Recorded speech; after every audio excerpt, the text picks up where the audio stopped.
Hey, what's up, you guys? My name is Grace Lauren Taylor, and you are listening to episode 72 of the Trauma Dump Podcast. Thank you so much for joining us. Here at the Trauma Dump Podcast, we seek to answer the question, what is mental health? How do I take care of my own, and how do I support others? This week, we're going to be discussing the topic of Eldest Daughter Syndrome, which is something that I really resonate with as the eldest daughter. And we're discussing this topic with our very special guest of the week, Jackiee Elana Chan. You can go follow Jackiee on all forms of social media. It is at Jackiee Elana Chan. That is JACKIE_ELANA_CHAN. So make sure you go check her out after the episode and support her for sharing her incredible journey with us. And remember, if you'd like to share on the show, please message us in our Discord, in the podcast participants channel, along with your unique experiences, and we will match you to the right episode. And just a quick disclaimer before we start. I am not a licensed health professional. This podcast only seeks to create community and further understanding of these topics that are so often overlooked and extremely misunderstood. If you or a loved one are in need of medical professional help, we have so many different resources in our descriptions. The topics discussed here are for a mature audience, so viewer discretion is always advised. And if you're liking what we're doing here over on the Trauma Dump Podcast, don't forget to hit that like button and subscribe to us on YouTube for more amazing content from the Trauma Dump Podcast. We post new episodes every Sunday at 1 p.m. Central Standard Time. So if you're liking what we're doing, maybe comment down below if you resonate with Jackiee or myself in these experiences. And if you're listening to us on Spotify or Apple Podcasts, please rate the show. That really helps us out a lot. And hey, if you like it so much and you're like, oh my gosh, I know another eldest daughter who would also really like this podcast, please share the show with your friends. That really, really helps us out a lot. Any support helps. Thank you so much for being here, and let's get into this episode.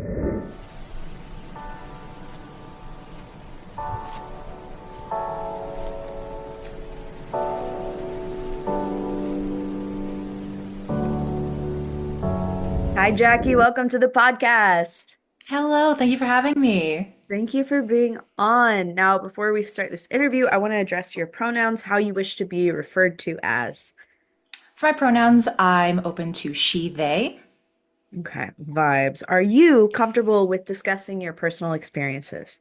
100%. Let's share it. Let's do it. Okay, thank you. To make sure I'm not crossing any of your boundaries and respecting your experiences, feel free to interrupt me at any time. And if you feel uncomfortable by a topic, let me know. I'll skip it. I just want to make sure that you feel safe and comfortable at all times when discussing trauma. Trauma. Okay, vibes. So you wanted eldest daughter syndrome. Can you unpack that for me? I'm also an eldest daughter, fellow eldest daughter. I have two younger brothers, but I want to understand the syndrome of it all because I didn't know there was a syndrome. I didn't know Oh my anything God. about that. Girl, Yeah. tell me more. So hilariously enough, it came up for me on my TikTok For You page, and that algorithm sometimes it hits a little too close to home, but it's okay. Sometimes awareness is good. But it is an informal diagnosis, a syndrome of the eldest sibling, but more so if that first sibling happens to be a woman, a daughter, and how that culturally, both Western and Eastern cultures can influence the pseudo parenthood that that woman, that daughter, is forced to bear as a sign of like keeping family unity, and it ends up being something that this eldest daughter is burdened with, and they don't know it until they've either left the family dynamic in just changing locations, going off to college, and really finding autonomy outside of family dynamics, that they realize, wow, I've been burdening a lot. And for eldest daughter syndrome, some key pieces that people may identify with are high anxiety, high depression, perfectionism, a feeling of not being useful or something that is of importance unless you're helping someone, high mediators between friend groups and conflicts. But some pros to it are that with all this, eldest daughters are usually higher, like have a higher likelihood of being in leadership roles because they're used to mediating conflicting parties. So, did I hit too close to home with any of those symptoms? Girl, you described my whole life. Ugh. I hope that whoever listens to this episode and you are an eldest daughter, that you feel seen and that you know that we have blankets and squishies available for you. Make sure to drink your water. We're here all together, everyone. It's okay. I feel that on such a deep level because yeah, I'm the oldest of three, and then I'm the third oldest of 13 cousins. And it I really do feel like I was third parent and mommy's little helper, daddy's little helper. Yes. That was put on to me at a very young age. And I felt like, oh, this is just normal. This is just what it is until, yeah, I got to college and I started to have severe panic attacks because COVID happened the second year I was in college. And Oh my God, the timing. I'm so sorry. girl, it was crazy. There's more. Oh There's my God. more as it gets juicier. Oh no. I was in a play because I have 2 degrees in arts. The bachelor's is in theater. So I was in a play.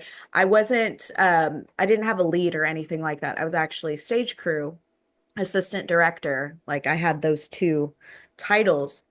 And once we got the notice from the dean that we have to get off of school grounds, we're going to be gone for 2 weeks, I had a visceral reaction, broke out in hives, had a panic attack, and fell to the ground.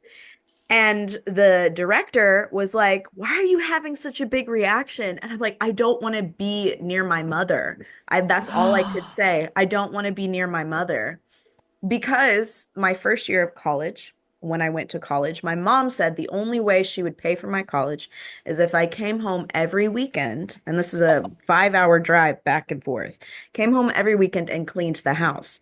And so, me not knowing any better, I was like, sure. And then the third weekend of college, I had auditions. And I texted my dad. I was like, hey, dad, I can't make it. I have auditions. He's like, you're here to learn. Go get a part, whatever. And I turned off my phone because you're not supposed to have your phone on in a theater. Yeah. And it was 11 o'clock at night. We started auditions at like 3. It was 11 o'clock at night by the time auditions had wrapped up. And I checked my phone. I had 53 missed calls from my mother and hundreds of text messages about how I'm a lazy cow, how I'm a horrible daughter, how like she's not paying for my college. She can't believe I did this to her, blah, blah, blah, blah, blah. And so I texted my dad like screenshots and he says, go radio silent. I'm like, okay. Suffice it to say, she took herself off of my FAFSA. I didn't know you could do that, but she did it. She took herself off of my financial like aid, everything. So the next week, I got called into the bursar's office and they said, "Hey, you haven't paid for your tuition. We might have to kick you out of college." And so I had to call my dad, and my dad had to make a separate bank account for me to continue to do school. And so I had that visceral reaction because since that time, you see your parents for holidays and whatever. I was like, oh no, I'm going to be stuck in that space and be re-parentified. And yeah, suffice it to say, I was re-parentified and very enmeshed with my family dynamic, and it just got worse from there. But I want to know why you went on that journey after like looking at the TikToks and everything like that. What was your story of being an eldest daughter? So, before we get into that question, you introduced a great terminology that even I didn't know about. Can you talk about the term enmeshed, because that is something that I didn't know about, but it describes what we as eldest daughters feel so beautifully. And I'd really like the listeners to know that word and use it in their like little artillery, you know? Yeah, in your toolkit. So Yes. enmeshment is an extreme form of closeness between individuals. Oftentimes it's a parent and a child. It's it's usually between families. But enmeshment can happen in any social or even romantic relationship. It involves of low levels of autonomy, so that your individuality, being able to make your own decisions, and like low levels of independence, but super high levels of inappropriate intimacy. So if your parent frequently overshares with you about maybe their love life or their relationship with their spouse, or if they're constantly involved in your life as an adult. Now, enmeshment usually it can occur from, a child, like childhood, but it's really characterized once you're an adult and you have left the family dynamic, but you haven't really left. It's the inability, you keep getting sucked in. Like a parent could say, oh, that their child is their missing limb, or they're like stitched onto me, like I've had something ripped away from me every time you leave. It brings a lot of feelings of guilt, anxiety, fear of abandonment, and oftentimes people that have an enmeshed relationship with their parent, they constantly are seeking validation from that parent or approval from that parent for literally everything. Like they can't make their own decisions uh, at, at all. There's no Yeah. defined boundaries at all. Like you can't connect with yourself and understand what you want. There would be a frequent feeling of, well, I might hurt my mom's feelings, or I might hurt my parents' feelings if I do this without them.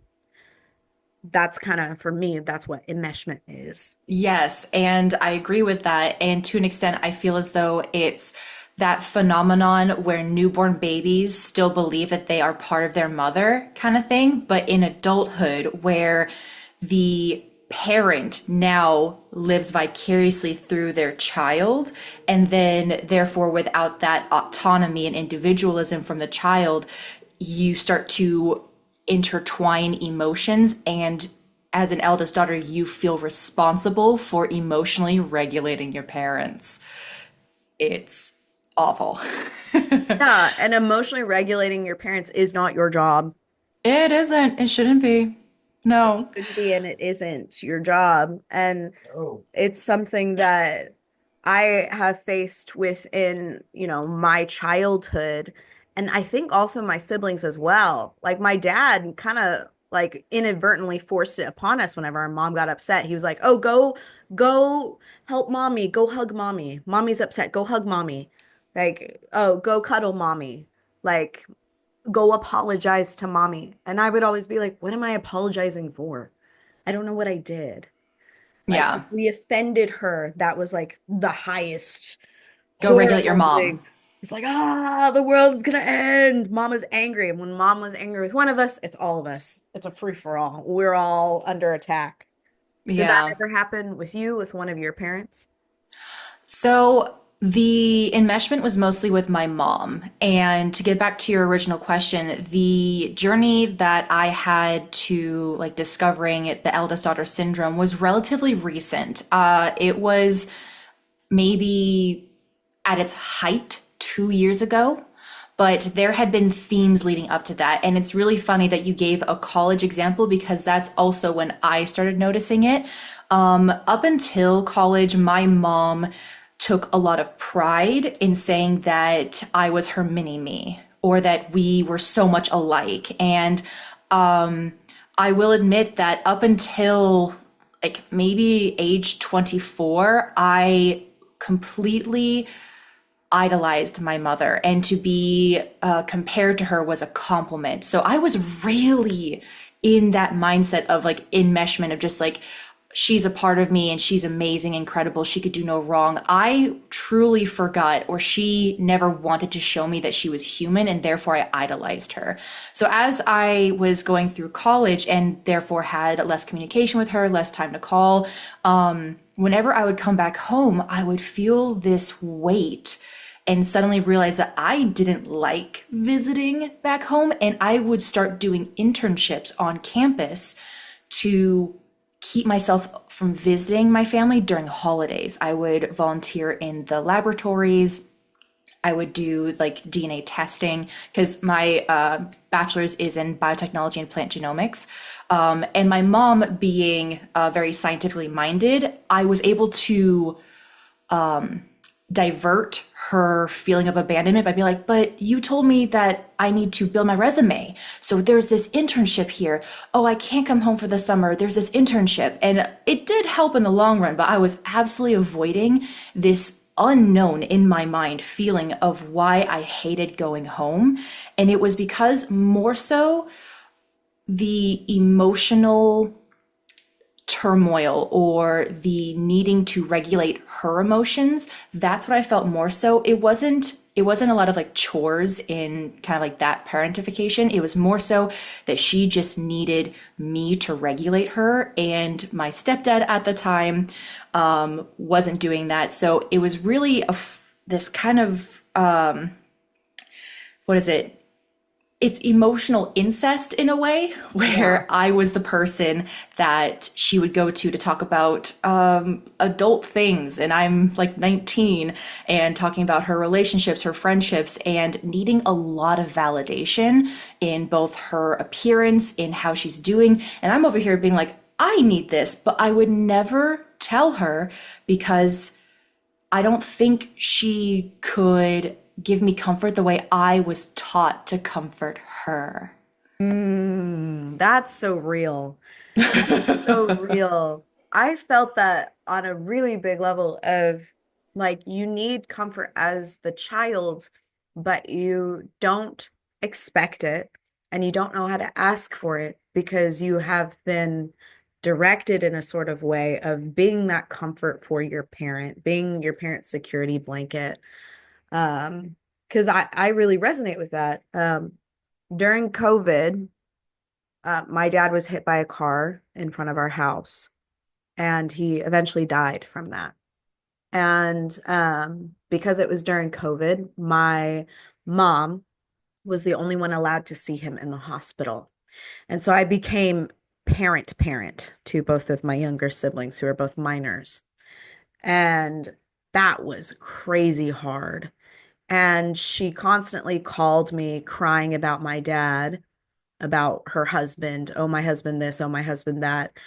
Yelled at me about I was being selfish for asking for help because I would ask her for money, stuff like that, to pay for my brothers. We needed food. And she'd be like, figure it out on your own. I thought you had savings. Use your savings. I'll pay you back eventually. She never did.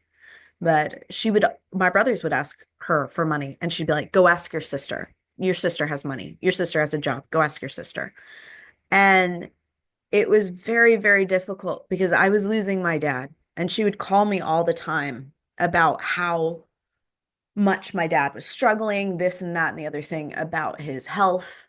And it was devastating. And I could only ever ask her, are you okay, mom? How can I support you? I never got any support from what was happening with my dad. And when he eventually passed away, which when he was in hospice, I finished all of my finals a month early, asked all my professors, finished them a month early, and spent the final month with him in hospice, watched him die. When he had finally passed away, it was in November 6th, so Christmas was coming around, and she refused to go to his funeral because it wasn't what she wanted, apparently. And then Christmas was rolling around. She's like, this is my first Christmas without my husband. And I said, this is my first Christmas without my dad.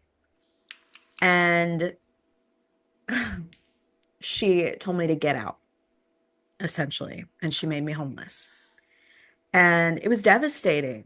And I was very fortunate to have my now fiance be like, okay, well, you're going to live with me You're not living in your car. Absolutely fucking not. Um, and take care of me because I needed that. But I had no idea how to be taken care of. I had no idea what any of that meant. And I started having really bad seizures because of the immense amount of stress that I was under and was unable to reckon with until he had died, until I had no ties to my mother and just became this shell of a person. Yes. And eldest daughters usually also have another characteristic where it is very difficult for us to feel like we can be taken care of because we have taken care of others for so long. And there is an identity crisis that comes with being taken care of because if I'm being taken care of, you equate yourself to those you took care of who are not emotionally regulated, who are abusive, manipulative, narcissistic, and you start to question. A lot of imposter syndrome can come up in these situations where you're like, am I my parents? Because you need to take care of me now. And that's not the case. You've just been so strong for so long. Speaking of how strong that you have been, what was that turning point for you to recognize I can't keep living my life like this and setting that boundary with your mother? So, like I mentioned, the height of this decision was around 2 years ago.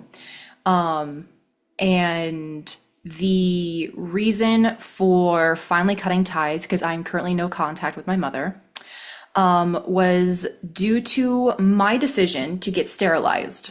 I got a bitubal scalpendectomy, and I have the list of doctors who willingly do that on my page. So for anyone who is curious about self-sterilization, I have resources for that, and I'm happy to give it to Grace as well for anyone who's interested. But again, my mom identified herself as a part of me. So when I was doing something that was against what she wanted, she like viper grasped. And it was almost so validating to see how hard she was trying to convince me out of this, even though I knew I didn't want to be a parent. I didn't want to be pregnant. Like that actually terrifies me. And I didn't believe that with the way the world is currently, that in the time while I am still fertile, it would be safe enough for me to have a family, or would I even be able to emotionally take care of children? Because I personally feel as though I've already raised my mother. So I don't need to raise a child, and I can already feel so much anger and resentment. I would never want to inflict that on a newborn child who truly, they don't know how to emotionally regulate. I had to teach my mother at 35 or whatever to emotionally regulate. I don't want to start from ground zero. And that's not that child's fault, but I already have so much anger having to emotionally regulate someone who is supposed to help me regulate. Can't do it. So I personally am child free. Mhm. Happily been sterilized for 2 years and have not found any regrets about that. But that not that no communication piece was just before my surgery.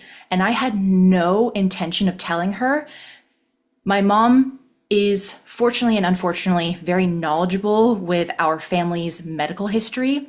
And when the surgeons asked, do you have any adverse effects to anesthesia?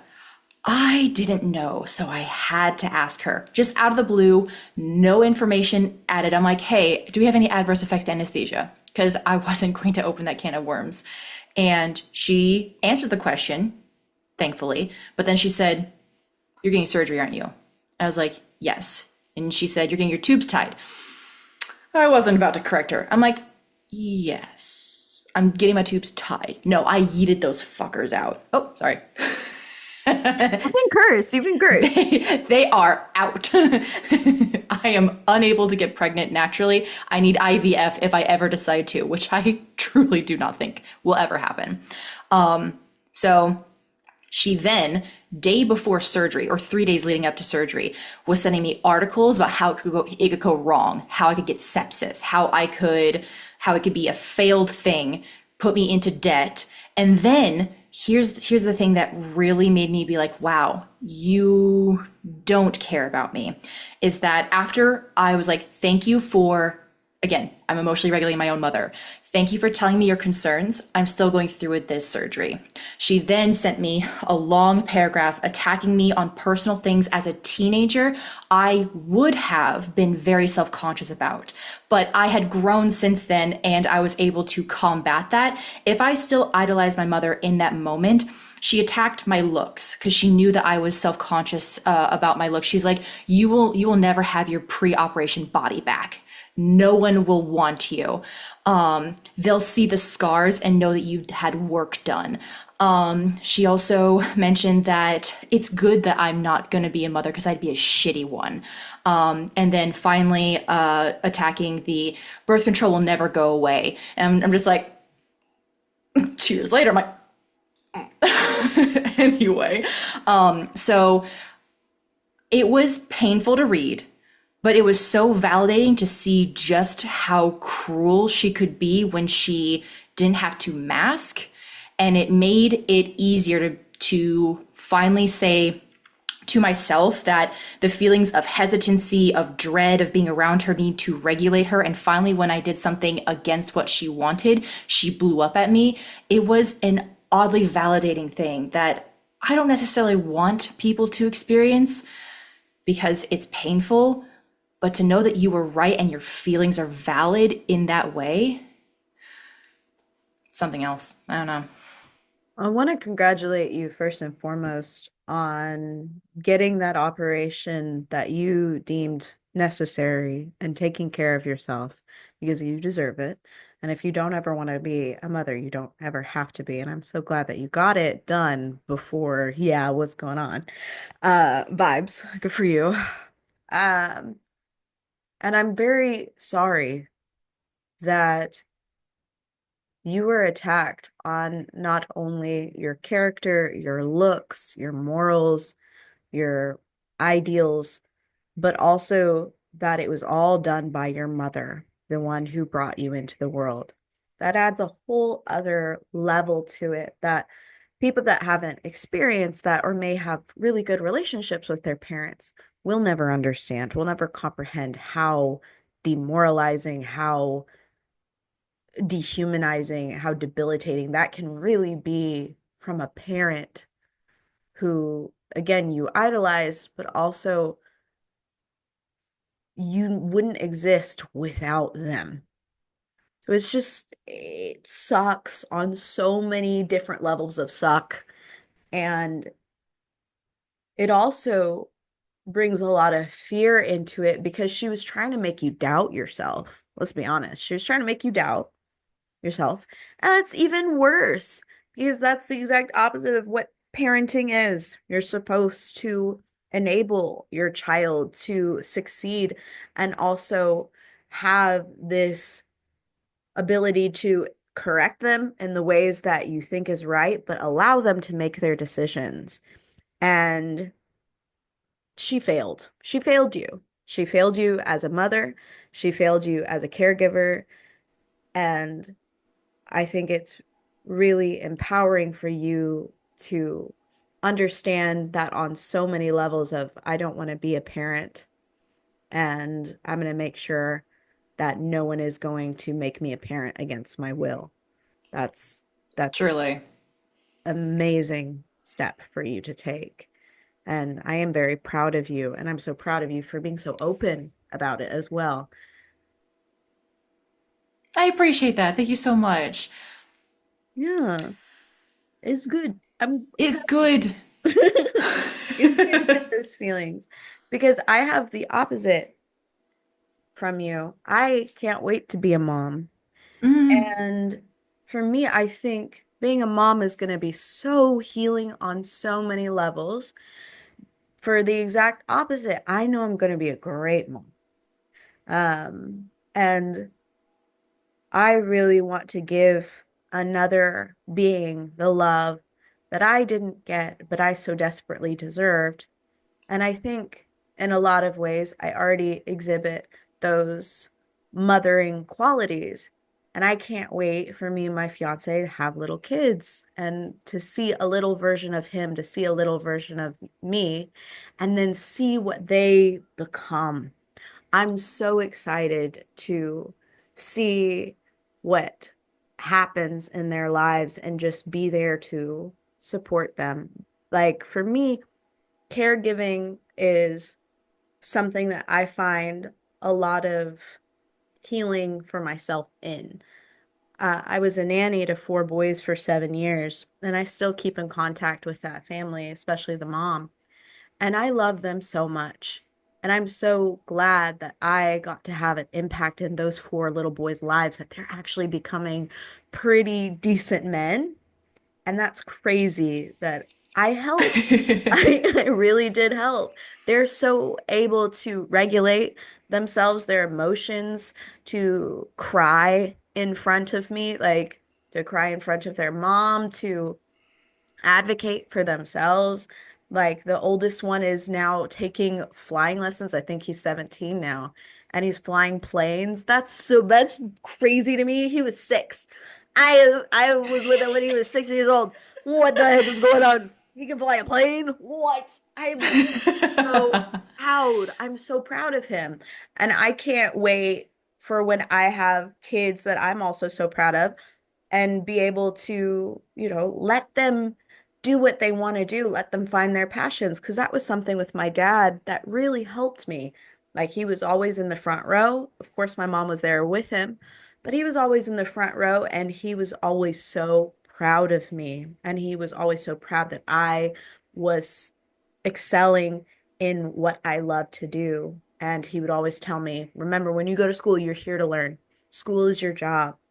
This is what you are going to do. If you want to do it, if you want to change your mind, that's fine. Let college be the place where you decide. And it felt like that kind of got stripped away from me as soon as my mom made money the issue.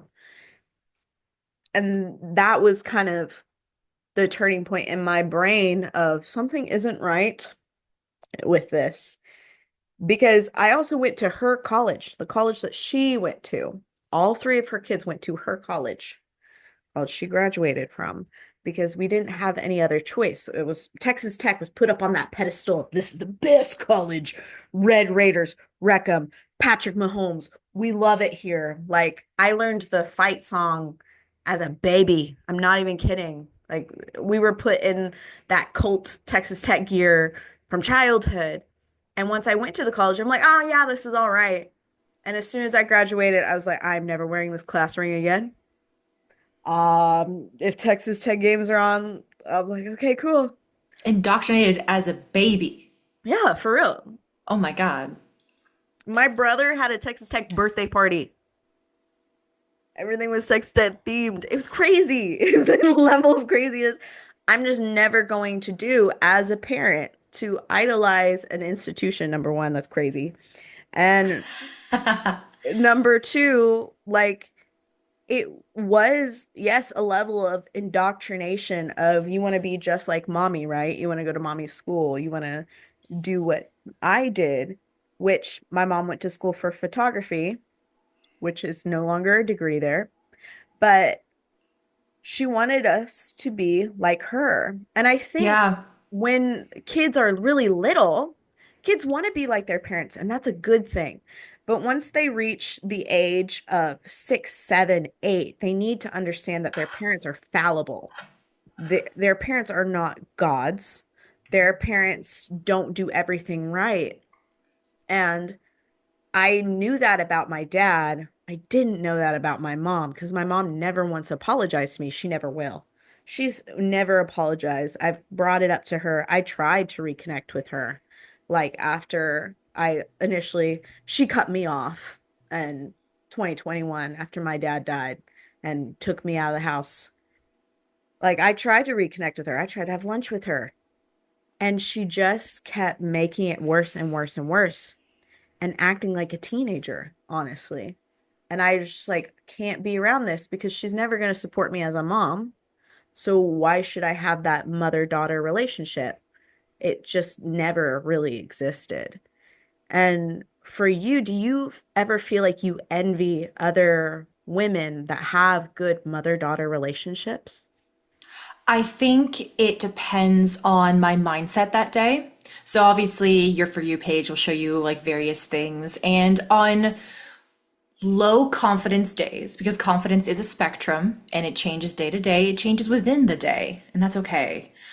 On my low confidence moments, I will see mother-daughter relationships and envy it, but there will always be, regardless of how much confidence I have in myself and in the choices I made to be no contact, there will always be that subtlety of not understanding how this is even possible. Because my mind can't wrap around the ability for a mother daughter to cry with one another and then hug it out. It was always my mother crying because I said something that upset her, and I could not tell her, I feel pressure to uplift and encourage you right now. I'm getting worn down. I'm getting burnt out. I could never admit that to her. Or coming to her for something, immediately the things that I had issues with, whether it was like a crush or a breakup or something like that, it would be overshadowed by what happened to her at work or the relationship she had with my stepdad. And I couldn't come to her about things. So that has affected me in other areas of my life where it is very difficult for me to talk about things that are upsetting me, because the person that was supposed to teach me it's okay to speak out about negative feelings and things like that never allowed me to. So I'm relearning it as an adult, and it is difficult. It is difficult. But I don't really much have a lot of envy for those relationships. I just can't fathom how that would work. I've only ever been around or introduced to the situation where I need to forget what's going on in my life and how I'm feeling in order to cater to her.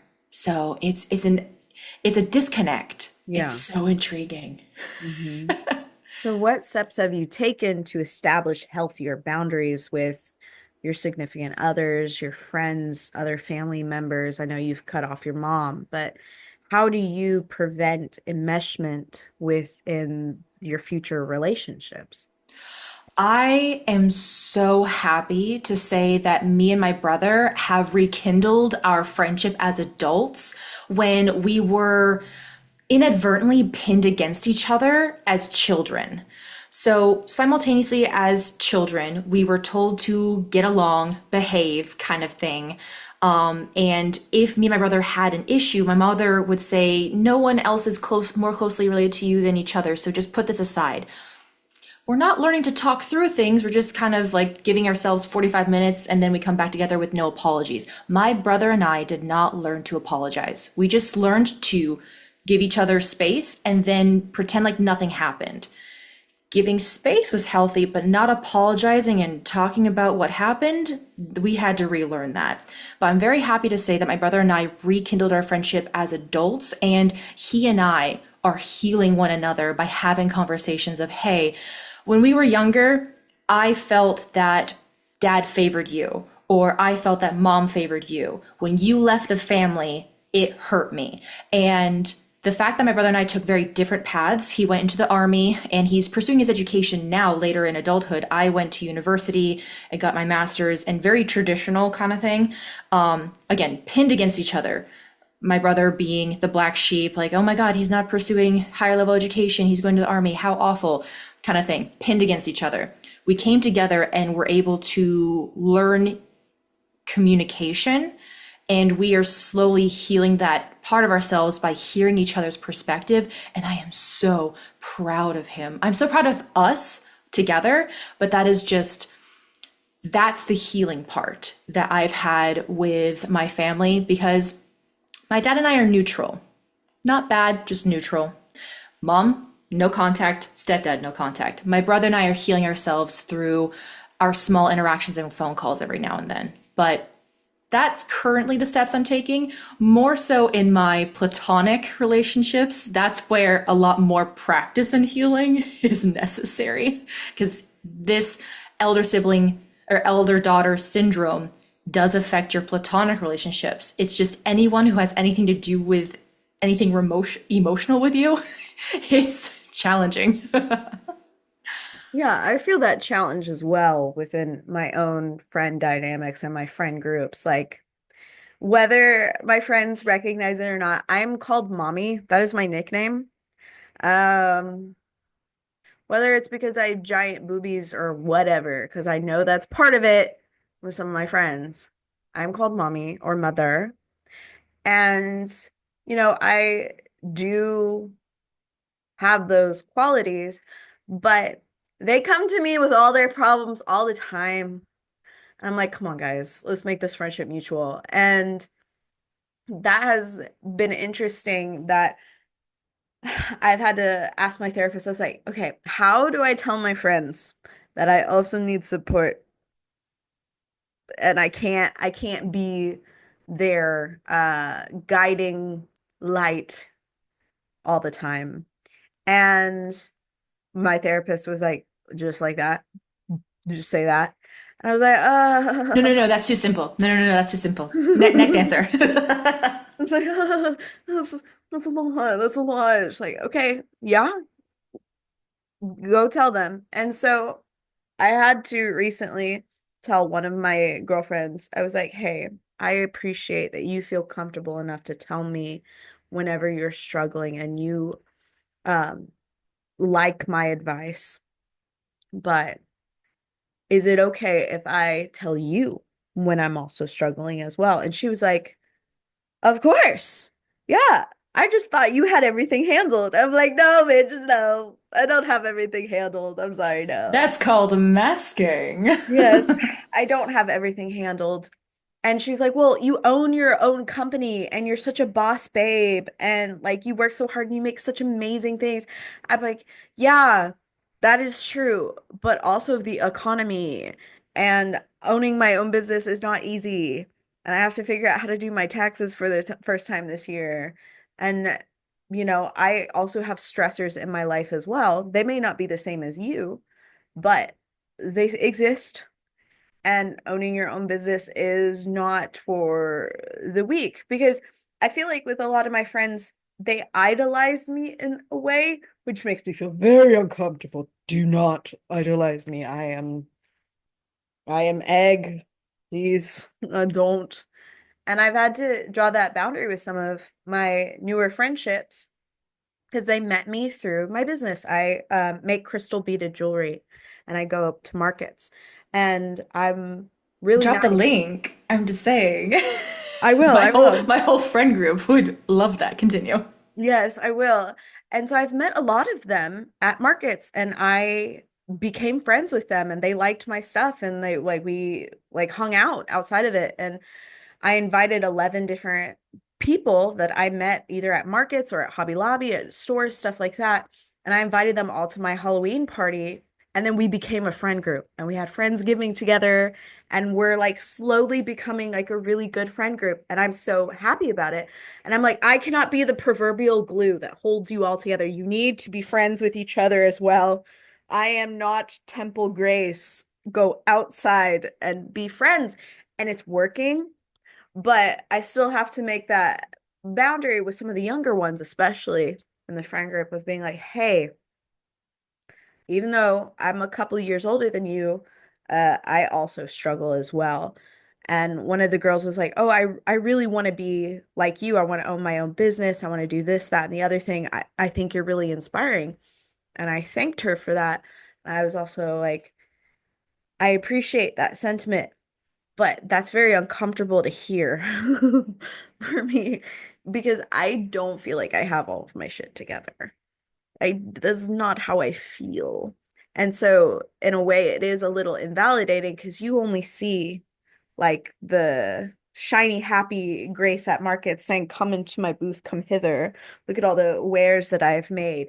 And you don't see the Grace at like middle of the day bent over with pliers with my little like light thing, and my hair is like this, and I'm just crazy and stressed out, and then beads are flying everywhere, and my cat Loki is stealing beads, and I'm chasing him throughout the house, give me the bead. And then my dog Mochi eats the bead, and then I'm watching her poop for weeks to make sure she actually pooped out the bead. So it's like there's a lot going on, and they don't see it. And I think that's real for a lot of eldest daughters, is when the sibling dynamic gets brought into it, a lot of the times, yes, your third parent and your sibling comes to you with all of their problems, and you're just expected to fix them for your siblings because maybe parent is busy, maybe mom is doing something, maybe dad is doing something, and they don't have the time. And so all of that responsibility just gets shoved onto who's the oldest, who's the next oldest. And this can be also for boys as well. Who's the oldest, the most responsible child? I was often called the most responsible egg. Like, you're a good egg. You're so responsible. Like, my youngest brother, Jacob, made an anagram, and for R, he put resilient. And then for A, he put accountable. And then C, he put creative. And E, he put empathetic. And I think G was grateful. But like all of these things that he used to describe me, I immediately felt, oh, he sees me as someone that's reliable. What can I rely on other people though? People are constantly relying on me. How can I rely on other people when I've never been able to before? I think that's why a lot of people really relate to that the eldest sibling in Encanto, the muscle mummy, because she's literally shouldering so much. And I think it's Louise, right? That's her name? Luisa? Louisa, right? I I think think so. so. Guys, I feel I so think bad. there's I should know two this. older siblings. There's like Luisa and then someone else. We gotta Google it. Encanto siblings. Jacob said, or Joey said, my fiance, he says Luisa's the second oldest, he thinks. Louisa. Yeah. Okay. So it Isabella is is the Louisa. oldest. You're right. Ah, Isabella. Wait, is this another eldest daughter syndrome in Encanto? Guys, are we unpacking this? Because she's supposed to be perfect. She Mm-hmm. can't make a mistake. Mm-hmm. Stop. Yeah. Anyway, I think it's like a combination of The Louisa, tropes. the tropes, truly. But it is definitely exaggerated in a lot of POC like cultures. It's truly something that is embedded, and I can only speak from like a Chinese household because that is my experiences. But it is a form of honor.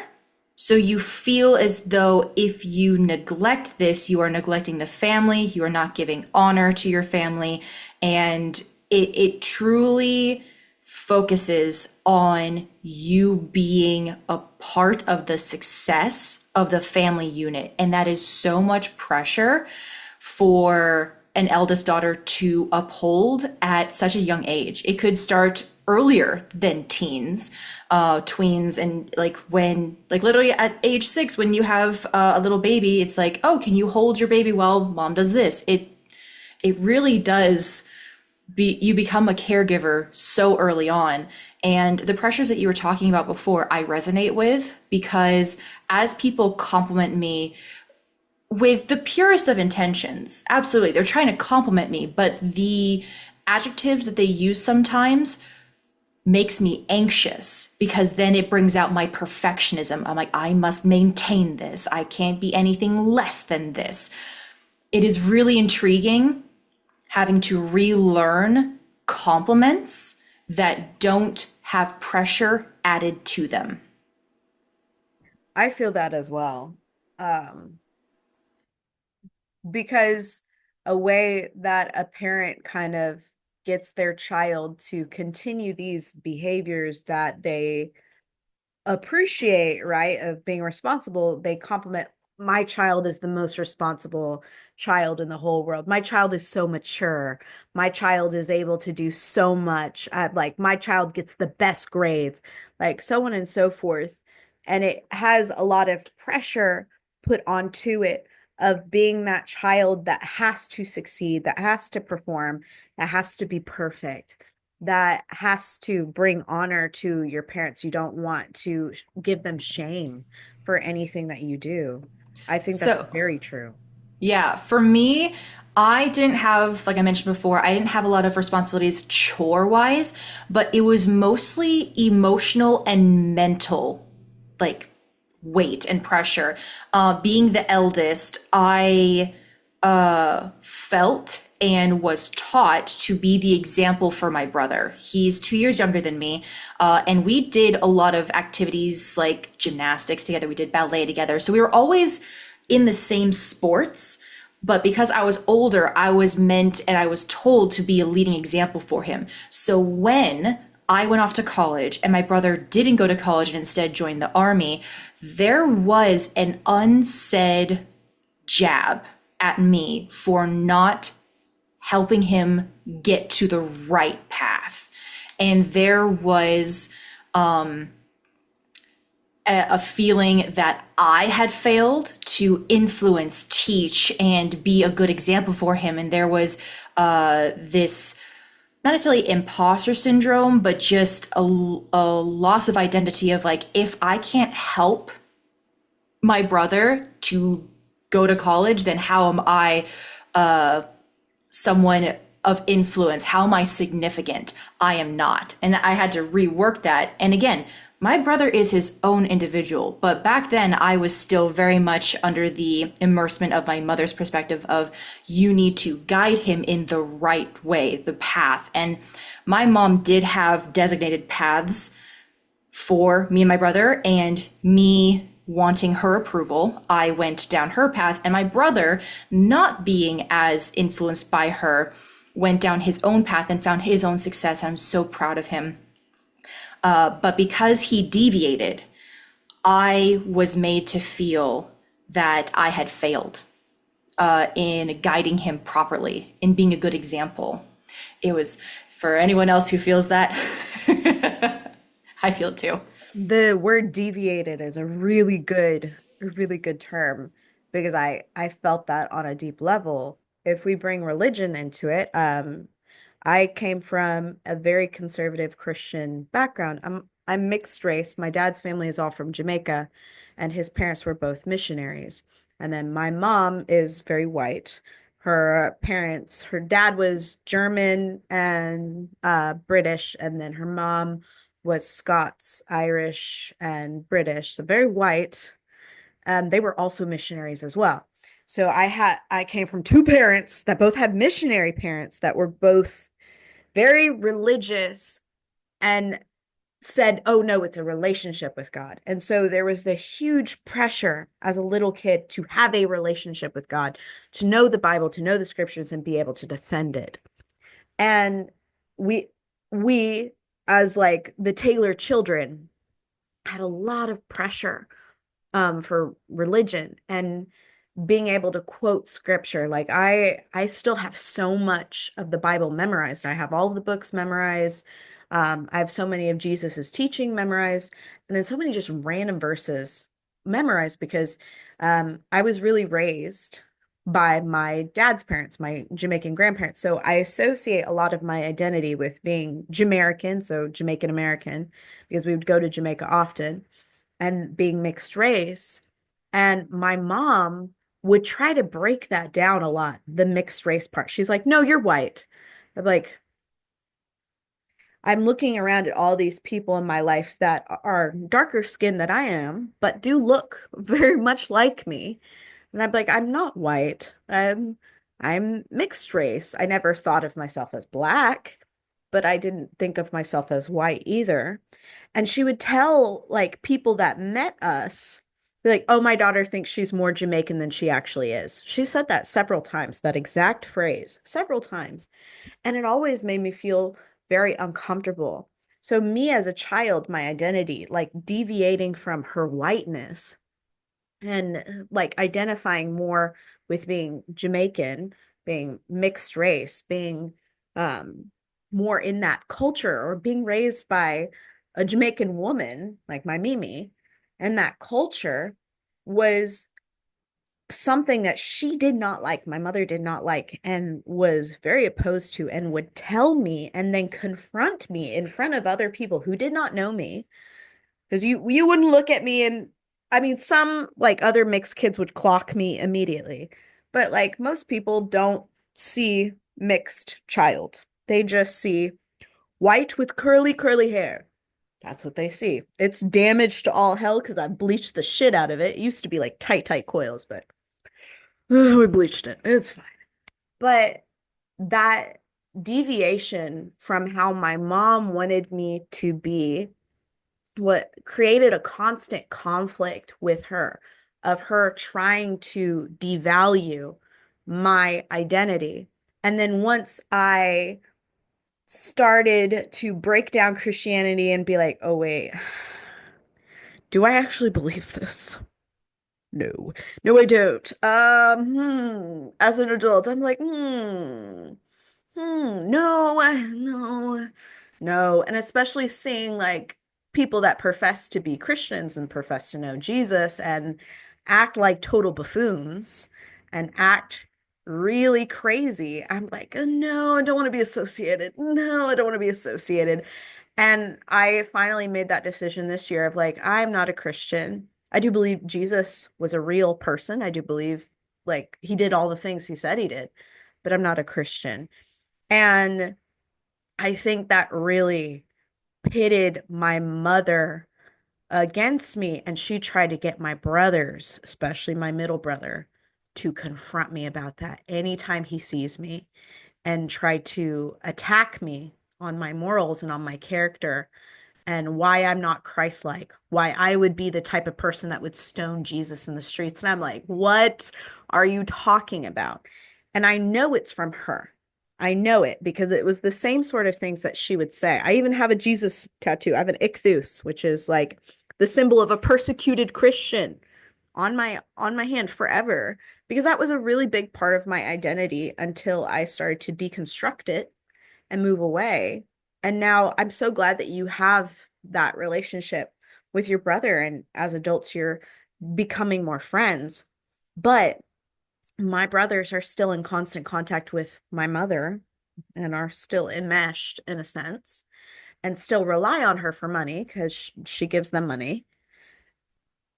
That I am seen as the other, the scapegoat, the pink sheep. I'm not the black sheep. I'm the pink sheep of the family that don't be like her. If you're like her, you're a horrible person. You're not going to get any of my help. Like, and my brothers would tell me all the time, why don't you just comply with what mom wants? They would say that all the time. And it hurts. I'm like, why can't I just be myself? You know? My brother actually changed religions. So my brother and I grew up Jewish. My mom's lineage is Ashkenazi Jew, and my mom herself found that out when she was a teenager because my grandfather abandoned it for like personal reasons. And she's like, oh, wait, I'm this. So when we grew up, my brother and I grew up Jewish. And when my brother went off to the army, he changed religions. And that's perfectly fine. I was the first person he told in the family that he had done that because he felt comfortable enough to tell me that he had changed like religions for himself and for his betterment. I'm just like, good for you. That's awesome. And he's like, oh, thank God. I'm like, I'm not mom. But yeah, it's interesting because I recognize that, again, up until that precipice of, needing to cut ties with my mother, that I would like copy paste what she said. So similar to how you felt like your brothers were attacking you, but your mother was attacking you through your brothers. I was critiquing my brother up and like way up until like early 20s as like a copy paste of what my mom believed, but it was with my voice. And I think that was her way of trying to use my relationship with my brother to get her perspective and how she wanted him to live his life to him because she knew he didn't listen to her. So, whole different thing. But I'm just happy that my brother and I are able to talk about and heal from past things. And we are able to see that our perspectives are obviously different, but are able to listen to each other's differing perspectives and be able to comprehend and say, I'm sorry for that, or wow, that's shitty. I agree. I agree. I'm so glad that you have that ability to differentiate and, come together as individuals and, that way parenting children, the sibling dynamic, it's you have shared experiences through different lenses.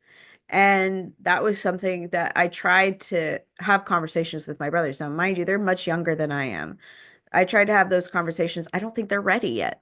And I think eventually they will become ready. And I think the more that they become, you know, responsible and adults contributing to society and maybe have more interactions with people that remind them of me and see them as not less than, but as an equal. I think that's really what's gonna help them have their, so to say, come to Jesus moment of, wait, sister is not a bad guy. She's just a person. And I don't need to see her as the bad guy to recognize that, hey, we have differences, but she's still a person. I've been made to be the villain, and I'm okay with that for now while they're still young and still under her thumb. And I hope for them if they're listening, because sometimes they do. I hope for them if they're listening, they know I love them and I'm here whenever they want to come back and hang out. I still invite them to hang out at my little parties, but we'll see. It's just one of those things that time will tell with that. And if a listener is resonating with what I'm saying of feeling disconnected from your siblings because of not having the same values anymore, um, I feel you, I see you, and it's lonely. It is lonely. It'll be okay though, because for me, something that really helped was reconnecting with my younger self and talking to my younger self and validating her and how she tried very hard and was responsible for too much. Looking back, is there anything that you'd wish you could say to your younger self about the roles and responsibilities placed on you? I I think if my past self would listen to me, because that's the main thing that even I don't think I would be able to convince my prior self of. This really was an arc in my story. It had to happen. But I would let her know that her mother is not perfect, and that if myself, my younger self, felt differently than my mother, that is okay, and that I don't always have to agree with my mom. The thing is that I was so immersed in my mother's authority, her approval. I don't even know if an older version of myself would be able to get my younger self to believe me because that's how much I idolized my mother. So I would tell her that your autonomy matters, and as you're developing it, trust yourself. But it's an interesting thing that unless you yourself see it, you are blind to it. What advice would you give to others, maybe those listeners, hi guys, who are navigating Hi. similar dynamics within their families? For eldest daughter syndrome, I would tell them that they are beautiful and kind and strong, and that I am proud of them for having to withstand the circumstances they were forced to endure.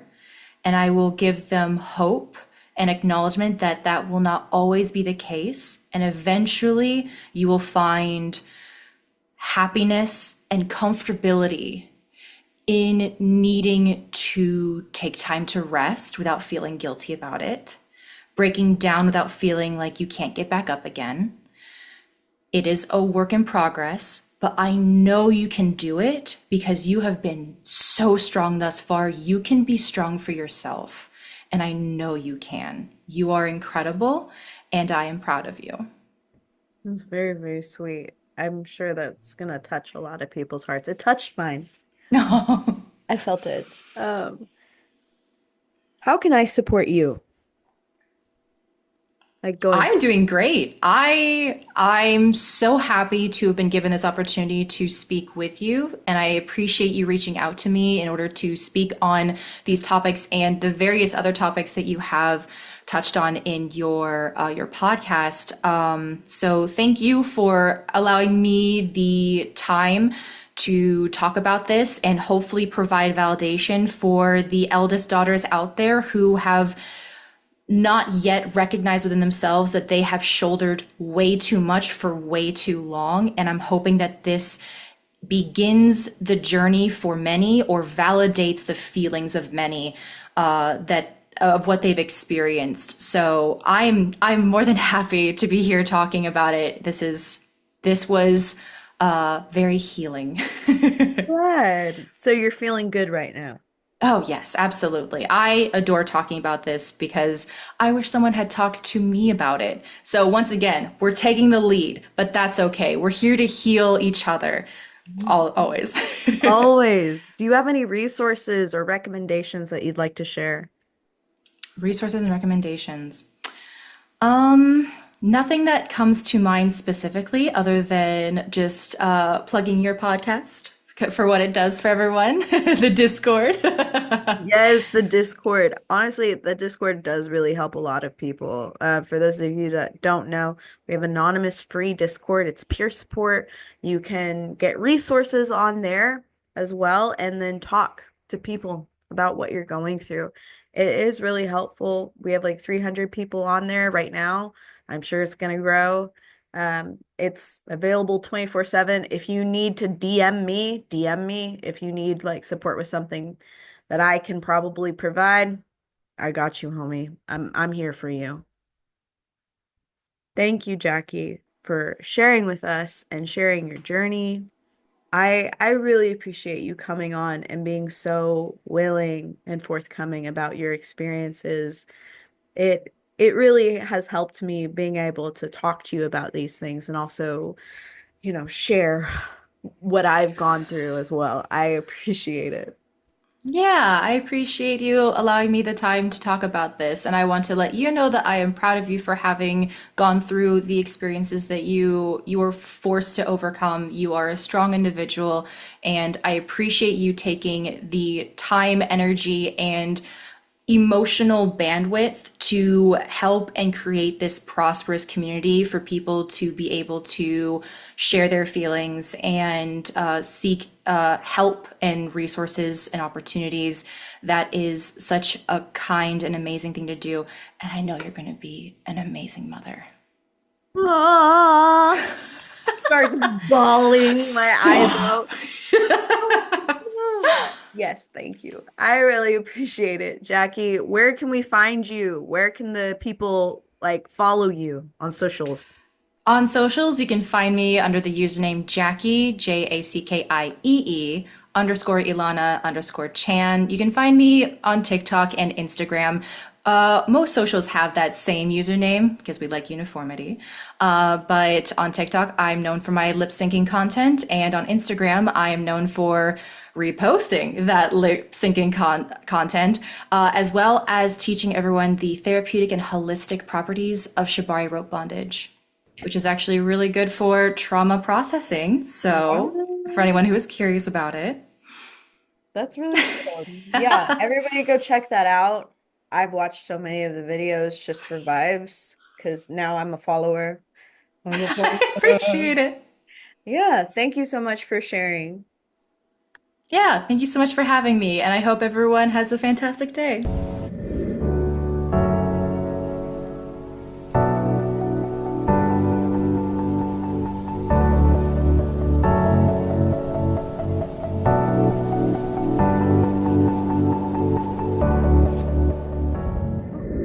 At the end of every episode, we spin our wheel of emotions to learn a new feeling and how it correlates to trauma. Let's spin this wheel, shall we? Ah, the wheel. Yes. Ooh. So we landed in the anger category. It's aggressive, which we've never landed here before. Aggressive, which is provoked, hostile. I think this is a feeling that eldest daughters often feel or are portrayed as, especially in the media, is the eldest daughter is really hostile, really confrontational, really in your face, doesn't take no for an answer, is a boss babe. And so often, eldest daughters, like myself, have really had to put on this persona of knowing everything because the fear of the unknown really does haunt us. We're put in a position where whether we're the oldest sibling, the eldest daughter is put in the position of being a parent or a third parent to their other siblings.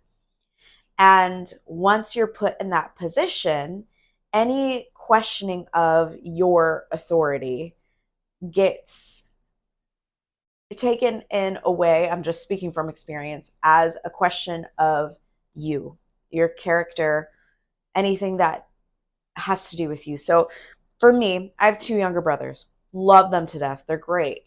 But whenever they would question me or be like, well, why are you telling me? Stuff like that, I would get really hostile with them because I felt triggered by them questioning me because I felt like third parent, because I was put into that role, whether my family acknowledges it or not. I was put into that role of solving everything, problem solving, constantly advocating for myself, for my siblings, to make sure that we were well taken care of. And it can be very triggering when you don't know the answers. And so that defense mechanism comes up in anger and in hostility and feeling provoked when we don't know what to do. Because as children, we don't know what to do. We really don't. We try. We try our best to know what to do, but oftentimes we do not know what to do. And for me, at least, that comes up in feeling very hostile because I was put in this position without my consent, honestly. I didn't choose to be the oldest child. I didn't choose to be the eldest daughter. I didn't choose to be parentified. And yet here I am, and I'm trying my best. I think a lot of eldest daughters have their ability to be a child stripped away from them, their ability to be soft stripped away from them. A lot of them, their ability to be feminine stripped away from them. And coming back into that as an adult who doesn't have to parent your siblings anymore, it can also be really re traumatizing when you're put into that dynamic in your friend group, becoming the mother of the group, becoming the problem solver, becoming the person that everybody's coming to with their issues and asking for help and expecting you to have a solution, because that's been the situation you've been in all your life. And so it's comfortable, even though it's not right. And it is an uncomfortable situation. It's just something that we're used to. For me, a way that I have really healed myself as the eldest daughter is allowing people to take care of me, including my significant other, my fiance Joey, including my friends, allowing them to plan things for us to do, including my brothers, letting them know that I'm not going to support them in the way that I have before. I'm not going to send them money whenever they ask for it. I have my own schedule, and if I can work them into it, I can work them into it. If I can't, I can't. I'm still going to love them, but I'm not their parent. And I think that's also really freeing as well. When you're the eldest daughter, you don't have a normal sibling dynamic with your siblings. You don't normally have that ability to be wrong, the ability to be fallible because you're looked up to. And so for me, healing that part was making myself less available to my siblings, which may sound harsh, but now they see me more as a human, more as their sister, and less as a third parent. If you guys resonate with what I'm saying here on the podcast, please comment down below. Let us know what you're going through. I'd really love to support you guys in whatever capacity I can. And if you would like further support, we have a Discord. It's anonymous, it's free, it's peer support. And if you want to support our podcast, we have a Patreon. Different tiers can get you a bracelet. That's a handmade bracelet made by me, Grace. It's my company. Or you can get a sticker, like on the back of my computer. All of those links will be in the description over on YouTube, Spotify, and Apple Podcasts. Any support helps the podcast out a lot, so please like, comment, subscribe, share the show, and listen to us. Thank you so much for being here. Remember, you are capable of you are capable of a fulfilling life in spite of your circumstances and your trauma. May you rise again from the ashes and be filled with peace, hope, love, joy, and understanding. I will see you guys in the next episode. Thank you for being with us in 2024. This is our last episode of 2024. I'll see you in 2025, where we talk to Ron about how to become a better man. Thank you so much for being here. Have a happy new year. Goodbye.